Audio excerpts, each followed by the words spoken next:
Coba bilang. Bilang aja nggak apa-apa. Minta sepatu Apalagi? sama baju sekolah. Iya, Terus peralatan sekolah. ya. Sepatu lagi. Peralatan sekolah semuanya lengkap ya. Iya.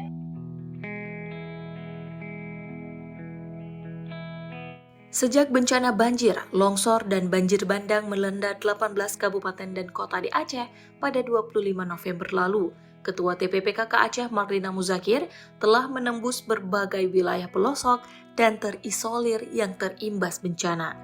Siang dan malam, melintas sungai, menelusuri jalur berlumpur atau menumpang heli via udara.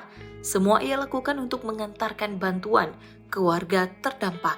Sejak itu pula pemandangan serta kisah sedih mengharu biru ia tampung dalam pelukannya. Tak ada tangis, tak ada derai air mata mengalir di wajahnya. Kehancuran masif yang melanda wilayah pelosok bumi muda sedia itu benar-benar menguras emosinya.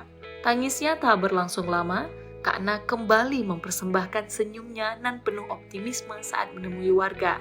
Seperti biasa, selain mengantar bantuan tanggap darurat, Kak Na dan staf ahli TPPKK Aceh juga membagikan biskuit untuk anak-anak di halaman masjid. Jalan maghrib, Kak Na dan tim bergegas menuju ke tepi sungai Simpang Kanan untuk menyeberang. Namun, langkahnya terhenti. Istri Gubernur Aceh itu mendengar Sariah 58 tahun, salah seorang warga terdampak sedang melantunkan ayat suci.